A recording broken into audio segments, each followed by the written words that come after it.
এবছর নারায়ণগঞ্জের রূপগঞ্জ উপজেলায় ৫,২০০ হেক্টর জমিতে বোরোর আবাদ করা হয়। এর মধ্যে ২,৫০০ হেক্টর জমি নারায়ণগঞ্জ নরসিংদী অগ্রণী সেচ প্রকল্পের আওতায়। তবে অগ্রণী সেচ প্রকল্পের আওতাহীন জমিতে ফলন ভালো হলেও ফলন হয়নি সেচ প্রকল্পের আওতাধীন কৃষি জমিতে।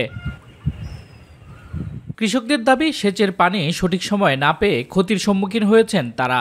অন্যদিকে কীটনাশকের উচ্চ মূল্য, আবার ধান কাটার শ্রমিকদের বাড়তি মজুরি দিতে গিয়ে কৃষি আবাদে অনীহা তাদের। পানিটা পরে পাইছি 1 মাস পরে, 1.5 মাস আর কি হইব ফলন। পানিটা যদি আমরা আরেকটু আগে পাইতাম, 15 দিন 10 দিন, পানিটাও একটু দেরি করে দেয়, এর লেগে সমস্যা হয়ে যায়। সারের দর অনেক বেশি, আমরা তো পুষে না এই গৃহস্থী করে। তবে উপজেলার কিছু কিছু জায়গায় ফলন ভালো হওয়ায় খুশি কৃষকেরা। বলছেন আগামী মৌসুমে সেচের পানি সঠিক সময় পেলে বোরো আবাদে লাভবান হবেন তারা। দেরিতে পানি ছাড়াতে ফসলও কম হয়। ফসল ভালো হলে এটা সরকারের ভালো, পাবলিকের জন্য ভালো।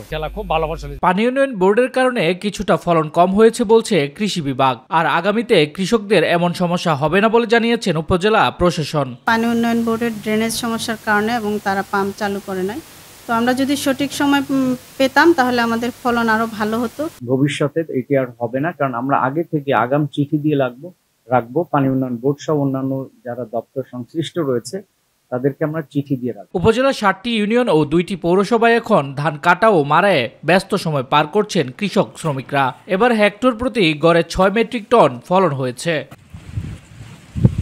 শামস তাবরিজ উচ্ছ্বাস, মাই টিভি নিউজ ডেস্ক।